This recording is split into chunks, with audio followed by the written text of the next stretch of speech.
भारती। सखी सहेली। सखी सहेली कार्यक्रम सुनने वाले सभी सखियों और सखाओं को मंदाकिनी जोशी का नमस्कार। और मेरे सामने बैठी हैं संगीता जी, हंसती हुई मुस्कुराती हुई। जी, मेरा भी आपको बहुत बहुत नमस्कार और सभी सुनने वाले श्रोताओं को, सभी सखियों को बहुत बहुत नमस्कार। नमस्कार। कैसी हैं संगीता जी? हाँ, बिल्कुल ठीक हूँ। बस काम चल रहा है, सर्दी का मौसम चल रहा है। सर्दी के मौसम में तो काम नहीं चलता, यूँ कहिए कि सर्दी के मौसम में तो दौड़ रहा होता है हमारा काम, है ना? जी जी। तो आज आप मुस्कुरा भी बहुत रही हैं, क्या बात है? कुछ खास बात है? नहीं, ऐसा तो कोई खास बात नहीं है, लेकिन हाँ ये है कि कुछ खास हो या ना हो, मुस्कुराना तो चाहिए। सबसे बड़ी बात यह है कि जिंदगी में हर दिन कुछ खास नहीं हो पाता। अगर सामान्य जीवन भी है और सामान्य दिन भी चल रहा है, तब भी हंसते मुस्कुराते उसे बिता लेना चाहिए, है ना? वही याद रह जाता है। बिल्कुल सही कहा। तो चलिए, याद की बात पर मुझे याद आया कि आपको याद है कि आज किन किन विषयों पर हम बातचीत करने वाले हैं? जी जी बिल्कुल। आज तो हम थोड़ी सैर करवाएंगे अपने श्रोताओं को और मेहनत करवाएंगे, यानी कुर्सियाँ अंगले चलेंगे। अरे क्या बात है! सर्दी के मौसम में आप कहाँ लिए चल रही है हमको, है? और आज आप सर्दी के मूड में ही आई, मुझे लगता है, क्योंकि आपने सर्दियों के सफ़र में जो सावधानियां बरतनी है और किस तरह से सफ़र का लुत्फ उठाना है, इस पर भी बातचीत रखी है ना? जी जी। और मुस्कुराहट तो है ही है। हाँ, मुस्कुराना तो है ही आज, कि ज़रा सी मुस्कुराहट कितनी फ़ायदेमंद साबित हो सकती है। इसी पर आज हम बातचीत करेंगे। और क्या करेंगी? और मिट्टी के चूल्हे पर खाना पकाएंगे। आज तो हम मिट्टी के चूल्हे पर रोटी पकाएंगे जी। हाँ, और बाजरे की रोटी या मक्की की रोटी और सरसों दा साग। तो जी, तो संगीता जी, अब थोड़ा मुस्कुरा भी लें। घड़ी घड़ी दिल तो हमारा धड़क ही रहा है, क्योंकि आज आप चूल्हे की रोटी हमें खिलाने वाली हैं और इतना खुशी हो रही है कि कैसा लगेगा आज इस रोटी का स्वाद, क्योंकि हमारे श्रोता भी देखिए लगातार लिख रहे हैं चूल्हे पर। ऐसा लग रहा है कि कहीं मूड न बन जाए उनका भी कि आज चलो चूल्हे की ही रोटी खानी है। और बिल्कुल ये मूड बनना भी चाहिए। और सर्दी के इस खास मौसम में तो अगर हमारा ऐसा मूड है कि हम चूल्हे की रोटी खाना चाहें तो बहुत ही अच्छी बात है ना? तो हंसते मुस्कुराते हुए बात को आगे बढ़ाया जाए। जी जी जी बिल्कुल। हाँ, बिल्कुल। तो आप कह रही थी कि आज जरा सा हम मुस्कुरा लेंगे। तो बताइए कि जरा सा मुस्कुराना क्यों जरूरी है हमारे लिए? भाई जरा सा मुस्कुराना, देखिए बहुत सारी चीजें हैं। एक मुस्कुराहट है, हालांकि बड़ी मुश्किल से चेहरे पर आती है, है ना? क्योंकि व्यस्तता भी बहुत ज्यादा सबकी रहती है। तो कई बार तो हम ऐसा भी कह सकते हैं कि मुस्कुराना ही भूल जाते हैं। लेकिन मुस्कुराना बहुत जरूरी है, क्योंकि इससे अपनी सेहत भी प्रभावित होती है। और सबसे बड़ी बात ये है मंदाकिनी जी कि एक मुस्कुराहट अगर खिल जाए तो वो कई मुस्कुराहट को खिला सकती है। बिल्कुल बिल्कुल, आपने सही कहा कि अगर किसी को देखकर हम मुस्कुरा लेते हैं तो इससे बड़ी सफलता, या हमें देखकर कोई मुस्कुरा लेता है तो इससे बड़ी सफलता हो नहीं सकती। हम किसी के चेहरे पर, किसी के लबों पर अगर मुस्कान लाने का काम कर सकते हो तो एक बहुत बड़ा काम हम कर सकते हैं। क्योंकि दिन भर में हम बहुत सारे लोगों से मिलते हैं, बहुत से लोग परेशान मिलते हैं, उदास मिलते हैं, चिड़चिड़े मिलते हैं, बीमार मिलते हैं, है ना, व्यस्त मिलते हैं। लेकिन कभी ना कभी, कहीं ना कहीं हर एक को ज़रूरत होती है एक हंसी की, एक खुशी की, हंसने मुस्कुराने की। कोई हमसे हंसे, कोई हमारे साथ बोले, बतियाए, खिलखिलाएं। तो ये जो खिलखिलाहट है ये हमारे जीवन को बहुत जिंदा दिल बनाए रखती है। जी जी जी जी। तो ऐसे में एक मुस्कुराहट, हाँ, स्वास्थ्य भी अच्छा रहता है। स्वास्थ्य भी अच्छा रखती है। और अगर वैसे देखा जाए तो कहते हैं कि जो एंडोफिन और डोपामाइन और सेरोटोनिन जैसे रसायन हैं वो भी बनते हैं अगर हम थोड़ा सा मुस्कुरा लेते हैं। तो जो हमारा मस्तिष्क है वो इन सभी रासायनिक तत्वों को स्रावित करता है और इससे हमें तनाव और चिंता कम होती है हमारी। जी जी। माहौल भी उससे बड़ा प्रभावित होता है कि घर में अगर थोड़ी सी मुस्कुराहट या खुल के बातचीत हो, अच्छा हंसना मुस्कुराना हो, तो घर का माहौल भी थोड़ा सा अच्छा रहता है। और नहीं तो कई बार ऐसा होता है कि बहुत ज़्यादा अगर सख्त सा माहौल दिखता है तो फिर जो लोग होते हैं वो भी प्रभावित हो जाते हैं। जैसे बच्चे बेचारे वो तो फिर दिखते ही रहते हैं कि भाई क्या है, बोलूं ना बोलूं। बच्चे अपनी दुनिया में सिमट जाते हैं। और वो के आपके आसपास भी नहीं मंडराते हैं। अगर आप बच्चों को हंसाते हैं, बच्चों के साथ खिलखिलाते हैं, बच्चों को मुस्कुराने का अवसर देते हैं, बच्चों के साथ प्यार बांटते हैं और अपने बड़े बुजुर्गों का आदर करते हैं, उन्हें हंसाते हैं, तो यकीनन दुनिया आपके इर्द गिर्द ही होती है। जी। और एक हमारे श्रोता ने लिखा है कि मुस्कुराना हमारे मुख के सौंदर्य में वृद्धि करता है, साथ ही ये हमारे आत्मविश्वास को बनाए रखता है। कई बार भीतर के डर और झिझक को भी मुस्कान से हराया जा सकता है। क्या बात ये है। हमारी सामाजिक मूल्य यानी सोशल वर्थ को बढ़ाता है। बहुत सुंदर, बहुत सुंदर। अच्छी बात। और इन्होंने बिल्कुल सही लिखा है कि अगर आपकी मुस्कान सच्ची है तो वो आपकी आंखों में झलक जाती है ना संगीता जी? अगर हम सच्चे दिल से मुस्कुरा रहे हैं तो हमारी आंखें बता देती है कि ये मुस्कुराना सच्चाई के साथ हो रहा है। हाँ। और ऐसे में सामने वाला भी मुस्कुराए बगैर नहीं रह पाता। तो संगीता जी, हमारे श्रोता भी लगते हैं कि मुस्कुराना बहुत पसंद करते हैं और इसीलिए देखिए अपने विचार लिख रहे हैं। एक सखी लिख रही है कि मुस्कुराहट तो वो कुंजी है जो हर तरह से हृदय के ताले में फिट बैठती है। ये कठोर से कठोर हृदय वाले व्यक्ति के मन में मैत्री और सद्भाव पैदा कर देती है। वैज्ञानिक शोध कहते हैं कि जानबूझकर नकली मुस्कुराहट के भी अपने स्वास्थ्यकारी लाभ होते हैं। लेकिन मुस्कुराहट के सिर्फ यही फायदे नहीं हैं। मुस्कान के बारे में एक महिला मनोविश्लेषक कहती हैं कि अगर आप किसी से पहली बार मिल रहे हैं तो मुस्कुराहट के साथ की गई बातचीत की शुरुआत माहौल को हल्का बनाती है और आपस में खुलकर बातचीत करने का मौका भी देती है। और हमारे एक और श्रोता लिखते हैं कि ज़रा सी मुस्कुराहट तो हम सबके लिए ज़रूरी है। कभी कभी हमारे एक मुस्कुराने और एक सॉरी बोलने से हमारा रिश्ता भी ठीक हो जाता है और साथ ही साथ मुस्कुराहट हमें एक आत्मसंतुष्टि भी देती है। मुस्कान हमारी सेहत के लिए भी बहुत अच्छी होती है। अगर हम किसी को देखकर मुस्कुरा दें तो सामने वाला भी हमसे खुश और प्रसन्न हो ही जाता है। चाहे वो कैसे भी मूड में हो, एक मुस्कुराहट आपको बहुत कुछ दे सकती है। बिल्कुल सही कहा, एक मुस्कुराहट हमें बहुत कुछ दे सकती है।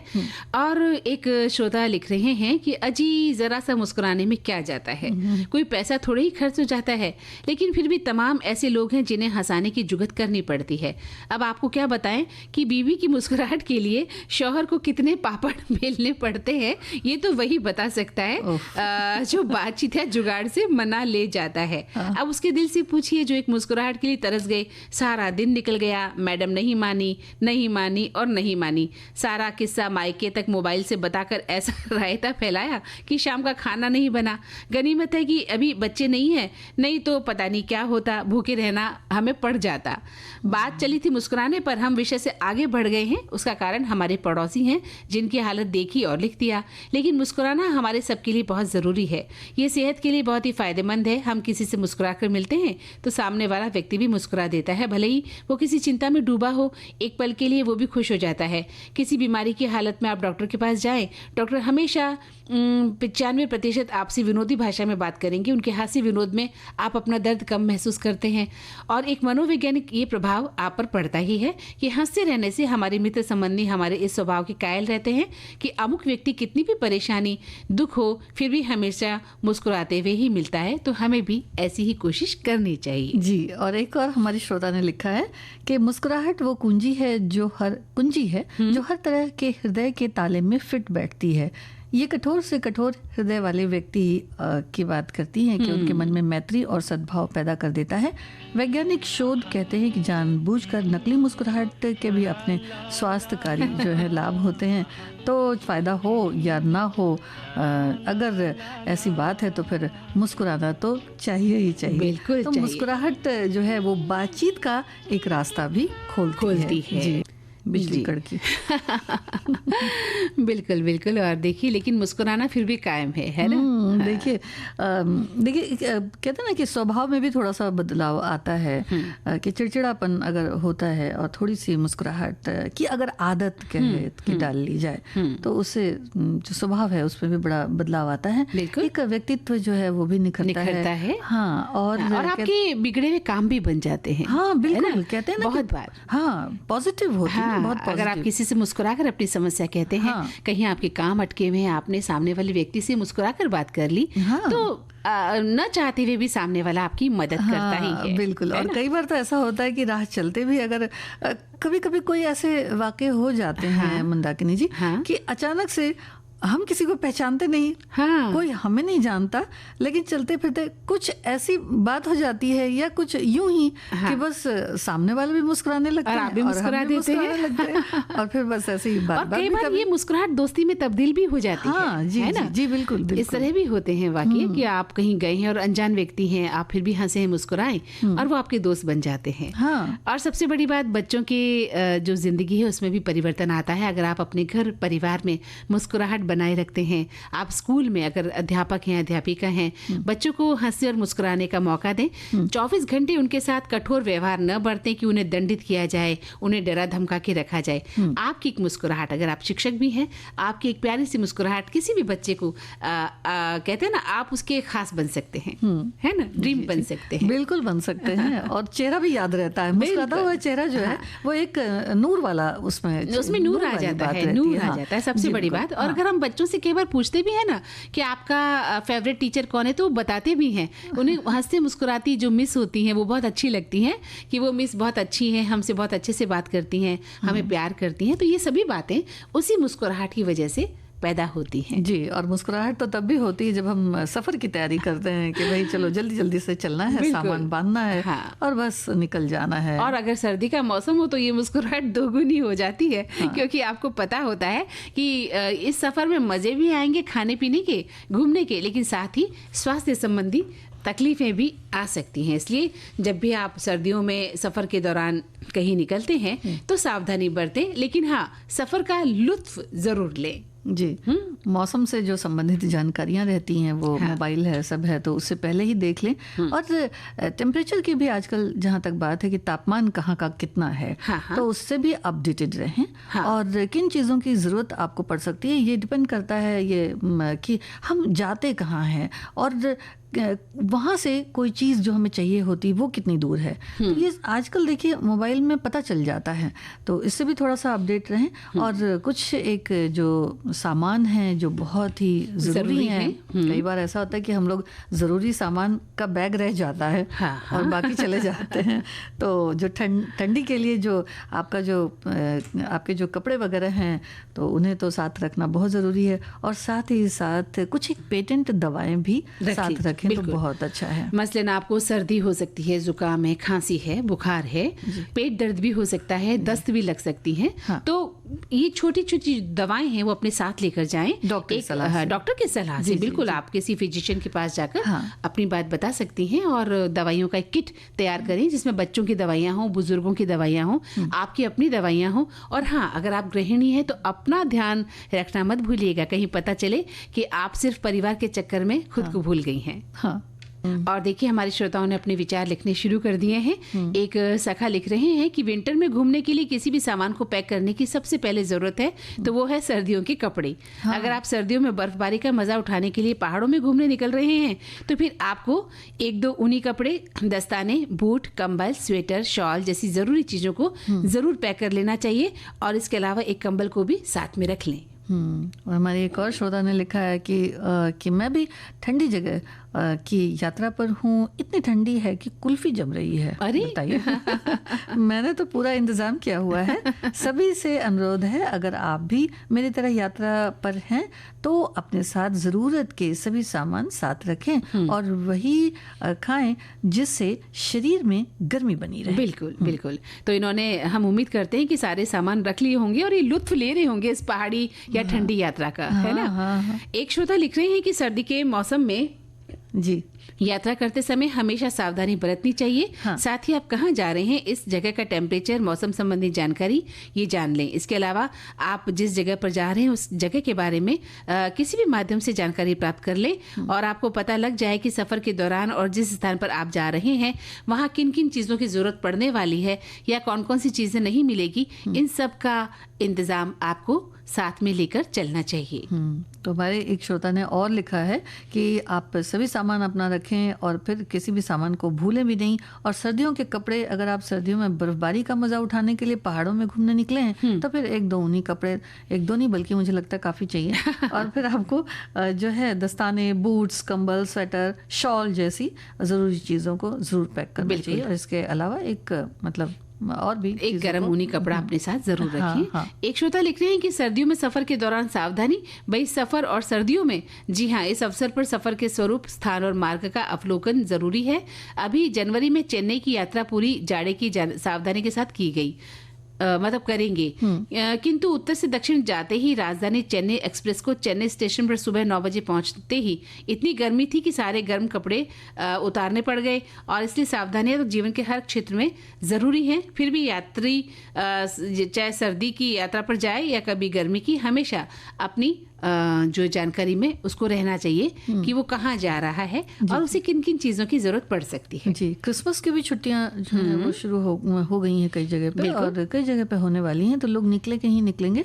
और ऐसे में क्या होता है कि बर्फीली जगहों पर जाना लोग ज़्यादा पसंद करते हैं क्रिसमस में, तो भूस्खलन की भी कई वारदात सामने आती है। और जब आप वहाँ पर फोटोग्राफी करते हैं तो इसमें भी बड़ा सावधान रहें कि फोटोग्राफी जब आप करते हैं तो कई बार आपको जगह का ख्याल नहीं रहता कि आप कहाँ खड़े हैं या कहाँ से आपको फ़ोटो लेनी है, कहीं पैर फिसलना या कहीं या फिर कई जगह आप जब 4 पहिया वाहन से जाते हैं अपनी कार से या कहीं भी गए तो वहाँ 4 पहिया वाहन का जब आप इस्तेमाल करते हैं तो उसमें भी क्या कुछ सावधानियाँ होनी चाहिए, क्योंकि ये भी वाहन लोग कहते हैं भाई थोड़े आगे चलो, थोड़े आगे चलो, लेकिन वो भी कहाँ जाकर आगे फंसेगा या क्या है, ये तो पता आप नहीं पूरी तरह से ये देखें कि बर्फीली जगहों पर अगर आप जा रहे हैं तो बहुत सावधानी की जरूरत है। और दूसरी बात ये भी है कि अगर आप बाई रोड कहीं जा रहे हैं, लंबी यात्रा पर जा रहे हैं, तो ध्यान रखें आपका जो वाहन है जिस पर आप जा रहे हैं, चाहे वो 2 पहिया है या 4 पहियों वाला आपका वाहन है, उसको जांच लें, परख लें कि आप एक लंबी यात्रा पर निकल रहे हैं। इसके अलावा रास्ते में कोहरा होता है, सर्दियों के मौसम में कोहरा पाला पड़ता है, हेडलाइट का इस्तेमाल आपको करना है समय समय पर। अंधेरी सड़कें भी हो सकती हैं संगीता जी, तो किसी भी तरह की दुर्घटनाएं घट सकती हैं। आपको पूरे जाप्ता के साथ ही अपनी यात्रा को तय करना है। और इसके साथ ही एक श्रोता ये भी लिख रहे हैं कि सर्दियों के सफर के समय एक्स्ट्रा समय लेकर हमें चलना चाहिए, क्योंकि ठंड के मौसम में कई बार कोहरे के कारण एक जगह से दूसरी जगह जाने में समय लग जाता है, और उसके पास अगर हमारे पास एक्स्ट्रा टाइम है, चाहे फ्लाइट है, ट्रेन है, बस है, कहीं भी जा रहे हों और उसको पकड़ने में देरी न हो, इसलिए समय रहते हमें घर से निकल लेना चाहिए। तो लगता है संगीता जी आज आप पूरी तरह से यात्रा करने की मूड में आई हैं और आपने कह भी दिया है कि यात्रा करते समय हमें क्या क्या सावधानी बरतनी है। तो अब चलते हैं हमारा जो आज का पर्यटन स्थल है कुर्सियांग, जिसे हम करसियांग के नाम से भी जानते हैं। जी जी बिल्कुल बिल्कुल। तो वहाँ की यात्रा पर चलें। देखिए भारत का जो पश्चिम बंगाल राज्य के जो है दार्जिलिंग जिले में है ये कुर्सियांग, और हमारे बहुत सारे श्रोता गए भी होंगे। और इसके बारे में जानकारी ये है कि ये लगभग 4864 फीट की ऊंचाई पर है ना, और दार्जिलिंग से 32 किलोमीटर की दूरी पर है, और लगभग इतनी ही दूरी पर सिलीगुड़ी भी है। तो प्रमुख रेलवे स्टेशन न्यू जलपाईगुड़ी है, और ऐसा माना जाता है कि यहाँ के जो मूल निवासी हैं उन्हीं की लेप्चा भाषा के शब्द छोटे आर्किड के नाम से ये नाम पड़ा है कुर्सियांग। तो उनके घर का नाम था, और ये शब्द स्थानीय बेंत से बनी छड़ी के लिए भी वहाँ पर इस्तेमाल किया जाता है। और तराई में बसा हुआ क्षेत्र है ये। करसियांग का दौरा करना जितना रोमांचकारी है, यहाँ का इतिहास भी उतना ही दिलचस्प है। तो यहाँ साल भर जो है पर्यटकों का तांता लगा रहता है, और बहुत सारी चीज़ें यहाँ देखने लायक हैं, जैसे फूल के बागान हैं, चाय के बागान तो बड़े खास हैं यहाँ पर, और टॉय ट्रेन का अपना ही आकर्षण है, और इसे लैंड ऑफ वाइट आर्किड्स भी कहते हैं। और हरे भरे चाय बागानों में अगर बात की जाए तो कैसल टाउन टी स्टेट या मकाई बारी और अबूटीनिया ये सबसे खूबसूरत चाय बागान में से एक मानी जाती है। दार्जिलिंग हिमालय रेलवे कुर्सियांग से होकर गुजरती टॉय ट्रेन जो है, इसकी सवारी बड़ी अद्भुत होती है और बच्चों को बहुत भाती है। सितंबर से जून तक जा सकते हैं। अच्छा, सितंबर से जून तक जाया जा सकता है जी। तो हमने तो ये नवंबर का महीना चुना है ना, लेकिन हमें अपनी पूरी सुरक्षा के साथ जाना होगा, क्योंकि ठंड का समय है, और आपने जैसा कि कहा कि ठंड के समय हमें यात्रा करते समय बहुत सारी सावधानियां बरतनी चाहिए। और बताइए इसके बारे में। जी, ईगल्स व्यू पॉइंट है यहाँ पर, Craig view point, eagles Craig view point है यहाँ पर। जी, तो ये यहाँ के केंद्र में है, और प्राकृतिक नज़ारा यहाँ से बहुत दूर दूर तक देखा जा सकता है। फूलों का बगीचा भी है, और चाय परोसने वाले यहाँ पर कैफेटेरिया भी है। अच्छा, और हिरन पार्क भी है यहाँ पर, जहाँ पर जो डाव हिल क्षेत्र हिरन पार्क, जहाँ आपको स्वच्छंद विचरते हुए सुंदर सुंदर हिरन दिख जाएंगे, और इस जगह को अब डाहिल रोड पर डहिल पार्क के नाम से भी हम जानते हैं, है ना। खुलास जलप्रपात झरने जो हैं वो यहाँ के एक उदाहरण है कि व्हील्स खोला, यहाँ एक मोड़ है जिसे ये कहते हैं, और यहाँ खिलौना गाड़ी यानी कि जो टॉय ट्रेन है वो सीटी बजाती हुई यहाँ पर जाती है। तो कुर्सियांग की वादियों में अगर देखा जाए तो बहुत सारे लोग भी हैं, या हम रविन्द्रनाथ टैगोर की भी बात कर सकते हैं कि उनका भी आना जाना अक्सर हुआ करता था।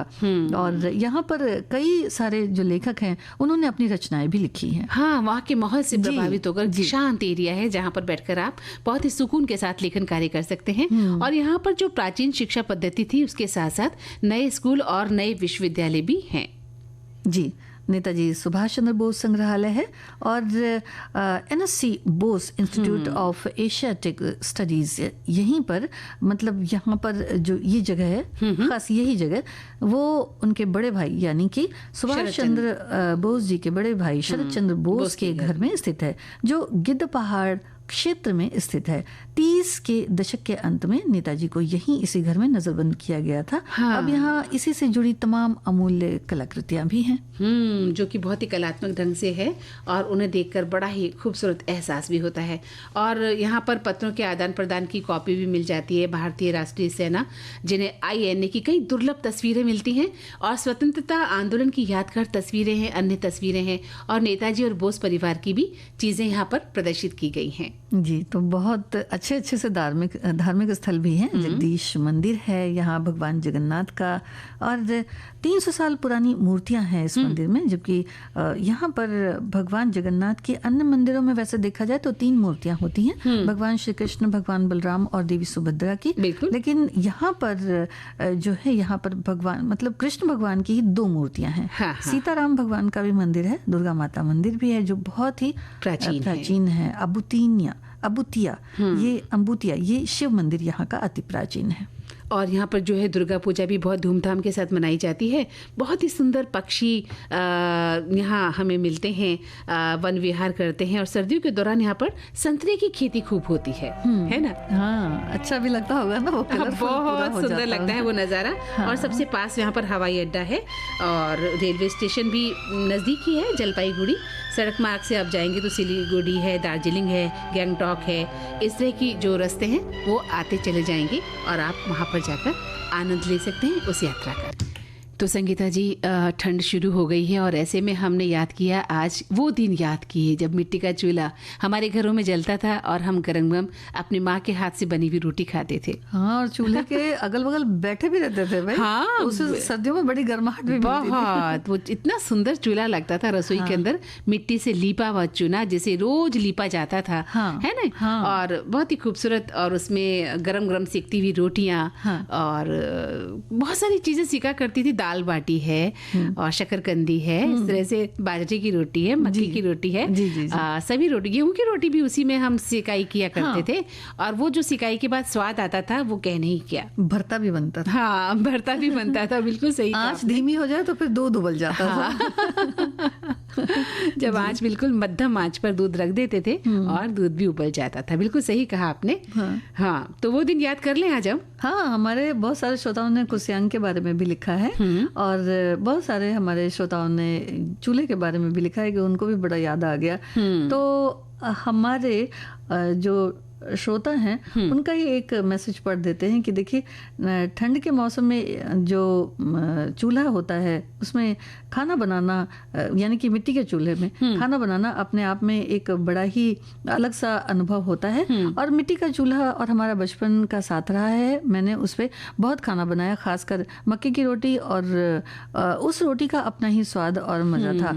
अब इस वक्त टाइम नहीं कि चूल्हा जला कर खाना बनाए। सर्दी के दिनों में हम सब भाई बहन चूल्हे के आगे बैठते थे, सच में बहुत मजा आता था। बहुत मजा आता था। और खीरे को जिस तरह से चिमटे से हमारी माँ उलटती पलटती रहती थी, तो हाथ हम ताप लिया करते थे। इस दौरान एक हमारी सखी लिख रही है कि गैस का चूल्हा तो पहले नहीं था हमारे घर में, मिट्टी का एक चूल्हा था और एक स्टोव। सभी काम उसमें होते थे। जब त्योहार आता था तो शाम से चूल्हा जल जाता था और सभी पकवान उसी में बनाए जाते थे और चूल्हे का खाना बहुत ही स्वादिष्ट होता था। हाँ, उसमें थोड़ा धुआं उठता था जो थोड़ी हमारी आंखों को जलन पैदा कर देता था।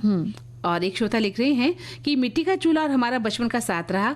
मैंने उस पर बहुत खाना बनाया, खासकर मक्की की रोटी, और उस वक्त टाइम नहीं होता था लेकिन फिर भी हम उस चूल्हे का आनंद लिया करते थे। और एक श्रोता ने लिखा है कि चूल्हे पर मायके में तो नहीं बनाया, लेकिन शादी के बाद ससुराल में, ये सखी लिख रही हैं कि कृषि भूमि और बहुत सा पशुधन भी था, इसलिए खाना बनाने के लिए लकड़ी और गोबर के उपले घर में उपलब्ध हो जाते थे और खाना मिट्टी के चूल्हे पर बनता था। पहली बार जब खाना बनाया तो समझ नहीं आया कैसे बनाऊं।